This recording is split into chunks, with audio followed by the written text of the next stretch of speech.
দামাত বারাকাতুহুম এর সোহবত ও দোয়ার বরকতেই আল্লাহ তাআলা এই কবিতাটি লেখার তৌফিক দান করেছেন।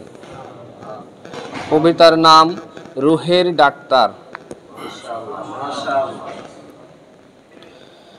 স্বচ্ছ সুন্দর সুশ্রী হৃদয় গড়িতে যদি চাও,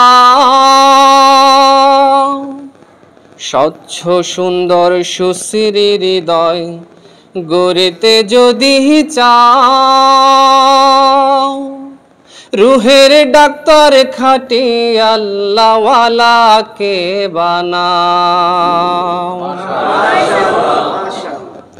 স্বচ্ছ সুন্দর সুশ্রী হৃদয় গড়িতে যদি চাও, রুহের ডাক্তার খাঁটি আল্লাহওয়ালাকে বানাও।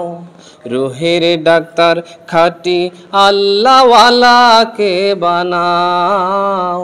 রুহের ডাক্তার খাঁটি আল্লাহওয়ালাকে বানাও। দেহের রোগ দূর করণে দেশ বিদেশে যাও, রুহের রোগ দূর করণে কি কি ওষুধ খাও। দেহের রোগ দূর করণে দেশ বিদেশে যাও, বলো রুহের রোগ দূর করণে কি কি ওষুধ খাও। রুহের রোগ নিয়ে যদি মরণ হয়ে যায়, রুহের রোগ নিয়ে যদি মরণ হয়ে যায়, আখেরাতে পড়বে ধরা নেই কোনো উপায়। আখেরাতে পড়বে ধরা নেই কোনো উপায়। স্কয়ার বার্ডেন ইবনে সিনা দেহের হাসপাতাল, আল্লাহওয়ালার খানকা হলো রুহের হাসপাতাল। স্কয়ার বার্ডেন ইবনে সিনা দেহের হাসপাতাল, আল্লাহওয়ালার খানকা হলো রুহের হাসপাতাল। রুহানি রোগ দূর করিয়া সুস্থ হতে যদি চাও, রুহানি রোগ দূর করিয়া সুস্থ হতে যদি চাও, আল্লাহওয়ালার খানকাতে হাই ভর্তি হয়ে যাও। আল্লাহওয়ালার খানকাতে হাই ভর্তি হয়ে যাও। হিংসা নিন্দারিয়ারিনে ভরায় জীবন, মানুষ এখন করেছে দেখো পশুর আচরণ। হিংসা নিন্দা রিয়ারিনে ভরায় জীবন, মানুষ এখন করেছে দেখো পশুর আচরণ। পশুত্ব হয় দূর করিয়া মনুষ্যত্ব কি চাও, পশুত্ব হয় দূর করিয়া মনুষ্যত্ব কি চাও। রুহের ডাক্তার খাঁটি আল্লাহওয়ালাকে বানাও। রুহের ডাক্তার খাঁটি আল্লাহওয়ালাকে বানাও। স্বচ্ছ সুন্দর সুশ্রী হৃদয় গড়িতে যদি চাও, স্বচ্ছ সুন্দর সুশ্রী হৃদয় গড়িতে যদি চাও, রুহের ডাক্তার খাঁটি আল্লাহওয়ালাকে বানাও। রুহের ডাক্তার খাঁটি আল্লাহওয়ালাকে বানাও।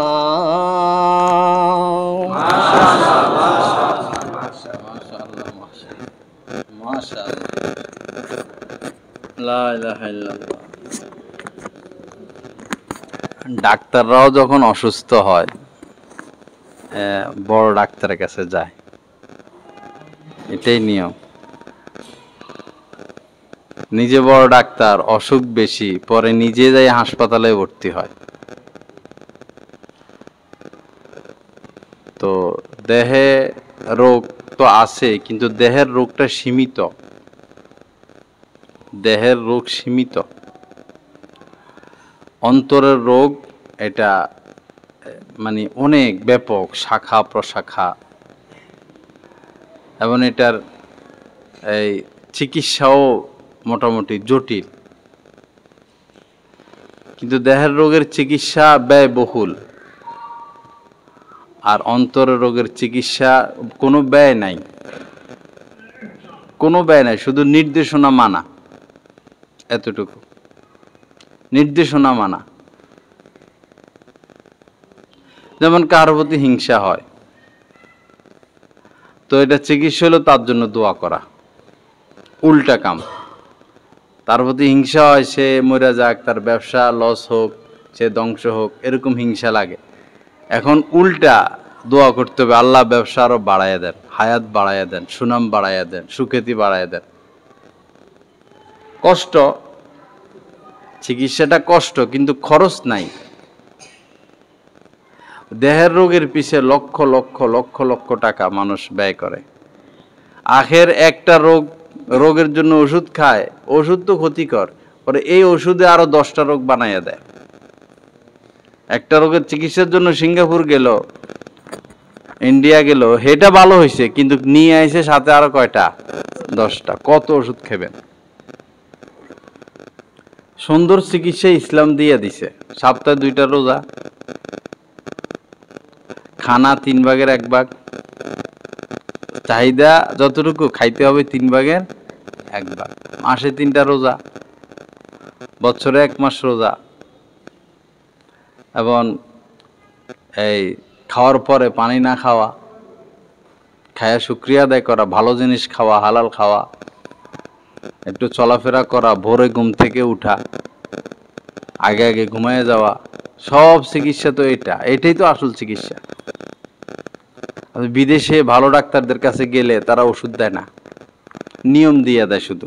বড় বড় ডাক্তার যারা, আমেরিকা ইউরোপের ডাক্তাররা সাধারণত ওষুধ দেয় না, শুধু নিয়ম, শুধু নিয়ম, এই নিয়ম, এই নিয়ম, এটা খাবেন, ওটা খাবেন না, এটা এতটুকু খাবেন, ওটা অতটুকু খাবেন। তো ইসলাম তো সেই 1450-1500 বছর আগের নিয়ম দিয়েই দিছেন। তো যাই হোক, দেহের রোগ অনেক। আজকে যেটা সংক্ষেপে আলোচনা হয়েছে, আত্মাকে পরিষ্কার রাখা কি কঠিন বিষয়। সবার প্রতি হামদর্দি, সবার খায়ের খাই হওয়া, সবার জন্য কল্যাণে কামনা করা। একটু আগে এখান দিয়া একজন লোক গেছে, উদাহরণস্বরূপ বললাম আর কি। তো উনি আমার বিরোধিতা করে, ক্ষতি করতে চায়, কিন্তু আমি আলহামদুলিল্লাহ ওনার জন্য দোয়া করি। এখন চোখে পড়ছে, এখনো দোয়া করে দিছি মনে মনে। এটাই কাম। আপনার দুশ্মনী করে, চোখে পড়ছে, আল্লাহ হেদায়েত দিয়ে দেন, আল্লাহ দুশ্মনী দূর করে দেন, আল্লাহ হালাল রিজিকের ফয়সালা করেন, আল্লাহ নেক জিন্দেগি দেন। দোয়া করতে তো ওযু শর্ত না, হাত উঠানো শর্ত না, মসজিদে যাওয়া শর্ত না। দোয়া আপনি যদি দিলে দিলে করেন, বাথরুমে বসে করতে পারবেন। বাথরুমে জিকির নিষেধ, মুখে লফজি আওয়াজ করে জিকির নিষেধ, কিন্তু দিলে দিলে দোয়া করা, দিল দিয়ে ইস্তেগফার তো আর নিষেধ না। সব জায়গায় সর্ব অবস্থায় দোয়া করতে পারবেন। দিল পরিষ্কার করা কঠিন, আর আমাদের এখন দিলেই সমস্যা, আমাদের দিলেই সমস্যা। আমরা যে সাইডে কাজ করি, সাইড হয়ে গেছে না সব দিনের খেদমত, সব এই সাইডে আসুক, আর এই সাইড সব ধ্বংস হয়ে যাক। এমনও মানুষের ধারণা যে মানুষ হেদায়েত পাইলে যেন আমাদের লাইনে হেদায়েত পায়, মানুষ মুরিদ হইলে যেন আমাকে পীরের কাছে সব মুরিদ হইয়া যায়। এরকম চিন্তা ভাবনা, এরকম চিন্তা ভাবনা ঠিক না। উদার হওয়া, উদার হওয়া। আকাশটা কত বড়, জমিনটা কত বড়, আল্লাহ কত বড়, তা আমি আশরাফুল মাখলুকাত, আমি কত বড় হওয়া দরকার। আকাশের চেয়ে তো মানুষ শ্রেষ্ঠ। মানুষ আশরাফুল মাখলুকাত না, জান্নাতের চেয়ে মানুষ শ্রেষ্ঠ, কারণ জান্নাত মাখলুক, মানুষও মাখলুক। মানুষকে আল্লাহ পাক বলছেন আশরাফুল মাখলুকাত, সৃষ্টির সেরা জীব, পৃথিবীর চেয়ে আমি শ্রেষ্ঠ, ফুল ফল সব কিছুর থেকে মানুষ শ্রেষ্ঠ। তা আমার দিলটা কত বড় বানানো উচিত, কত পরিচ্ছন্ন বানানো উচিত, কত পরিষ্কার রাখা উচিত। দিলের উপরে মেহনত, আল্লাহওয়ালাদের মেহনত দিলের উপরে। কোন আল্লাহওয়ালা সোহবতে থেকে দিল তৈরি করে এবার আপনার যা ইচ্ছা আপনি করেন, দিনী খেদমত, তবলিগের কাজ করবেন, সারা জীবন তবলিগের কাজ করেন, আপনার দ্বারা শহরকে শহর আবাদ হবে। আপনি জিহাদের কাজ করবেন, কোন আল্লাহওয়ালা সোহবতে থাইকা এসলা কইরা এরপরে জিহাদের ময়দানে যান, দুশ্মন ভাগতে থাকবে, দেশকে দেশ বিজয় হবে। আপনি বয়ান বক্তৃতা করবেন, কোন আল্লাহওয়ালা সোহবতে থেকে আগে দিল তৈরি করেন, এরপরে বয়ানের ময়দানে নামেন, লক্ষ লক্ষ মানুষ আপনার দ্বারা হেদায়েত পাবে। কিন্তু এটা না কইরা, কাজ না শিখে আমরা কাজ শুরু করে দিই। আগে তো যোগ্যতা অর্জন করতে হবে। এইটা কোনো আলাদা কোনো দল না, এটা হইলো একটা, এই যেমন অসুখ হলে তো হাসপাতালে যাইতে হয়, আমলিকরাও যাইতে হয়, বিএনপিরাও যাইতে হয়, শিয়ারাও যাইতে হয়, আলে হাদিসরাও যাইতে হয়, জামাত ইসলামরাও যাইতে হয়, তবলিকের লোকও যাইতে হয়, চরমনার লোকও যাইতে হয়, আলিয়ার লোক যাইতে হয়, কমির লোক যাইতে হয়, সবার যাইতে হয় না হাসপাতাল। এই আল্লাহওয়ালাদের সোহবত হইলো এটা একটা হাসপাতাল। যে যেটা করেন করেন, আল্লাহওয়ালাদের সোহবতে এসে এসলাটা করে যান, সংশোধনটা করেন। কুদৃষ্টি রোগ, কুচিন্তা রোগ, অহংকার রোগ, সুশ্রী ছেলেদের দিকে নজর যায় রোগ, এরপরে বেশি খাওয়া রোগ, বেশি কথা বলা রোগ, দুর্ব্যবহার রোগ, রাগারাগি রোগ, রোগের অভাব নাই। আস্তে আস্তে আস্তে আস্তে সোহবতে থাকতে থাকতে রোগ মুক্ত হবে। আর আপনি দিনের কাজ করতে থাকেন, কোনো সমস্যা নাই। আল্লাহওয়ালারা কোনো দিনের কাজে বাধা হয়ে দাঁড়ায় না। ভাই দিনের কাজ তো হচ্ছে, আলহামদুলিল্লাহ, আরো হোক, স্বচ্ছতার সাথে হোক, সুন্নত তরিকা হোক। আল্লাহ পাক আমাদেরকে মাফ করে দেন, আল্লাহ পাক আমাদেরকে ইসলাহে কামেল নসিব করে দেন, আল্লাহওয়ালাদের সোহবতে বেশি বেশি আসা যাওয়ার তৌফিক দান করেন। এটা হইল বেঁধে রাখা। হযরত থানভী রহমতুল্লাহ আলাইহি বলছেন যে আল্লাহওয়ালাদের সোহবতের সর্বনিম্ন ফায়দা যেটা, সর্বনিম্ন ফায়দা হইল মৃত্যুর সময় ইনশাআল্লাহ কালেমা নসিব হবে, তওবা নসিব হবে। এবং সোহবতে আসা যাওয়ার দ্বারা নিজের রোগগুলো চোখের সামনে পড়ে, রোগ ধরা পড়ে। এটা রশি দিয়ে বেঁধে রাখার মতো, মানে আপনি আর বদ দিনে যাবেন না, আপনি আর বেদাতি হবেন না, আপনি বেঈমান হবেন না, নাস্তিক হবেন না। এটা কেমন যেন আপনার ভাঙে ফেলছেন আপনি নিজেকে, বিষয়টা এরকম। এজন্য সোহবত না ছাড়া, আর যার সোহবতে যাব তার প্রতি আস্থা রাখা, তাকে সবচেয়ে বড় মনে করা। এই দুনিয়া বড় বড় আলেম ওলামা আল্লাহওয়ালা অনেক আছে, কিন্তু আমার যিনি শায়েখ তিনি আমার কাছে শ্রেষ্ঠ। অন্যরা হক, তিনিও হক, কিন্তু তিনি আমার কাছে শ্রেষ্ঠ। এসলার জন্য এটা শর্ত, নিজের শায়েখকে বড় জানা। আপনি একজন ডাক্তারের কাছে গেছেন, ডাক্তার ওষুধ দিছে, এখন আপনার মনে অসুয়াশা, আরে ওনার কাছে না যাইয়া যদি ওনার কাছে যাইতাম, উনি না বড় ডাক্তার, ইনি হইলেন MBBS BCS, উনি হলো প্রফেসর, প্রফেসর কাছে যাইতাম, মনে যদি খুদুর খুদুর খুদুর খুদুর থাকে, এই ওষুধ কাজ করবে না, এই লোক সুস্থ হবে না। যার কাছে যাবেন তার একদম শ্রেষ্ঠ, অন্যরাও হক, আমার শায়েখ আমার কাছে শ্রেষ্ঠ, তখন অল্প সময়ের মধ্যে এসলা হয়ে যায়। আর নাহলে 1000 বছর আসা যাওয়া হবে, এসলা হবে না। আর সাধারণত কারো কাছে বায়াত হইলে, কারোর সাথে সম্পর্ক করলে, অন্যের বয়ান না শোনা, অন্যের সোহবতে না যাওয়া, এসলার খাতিরে।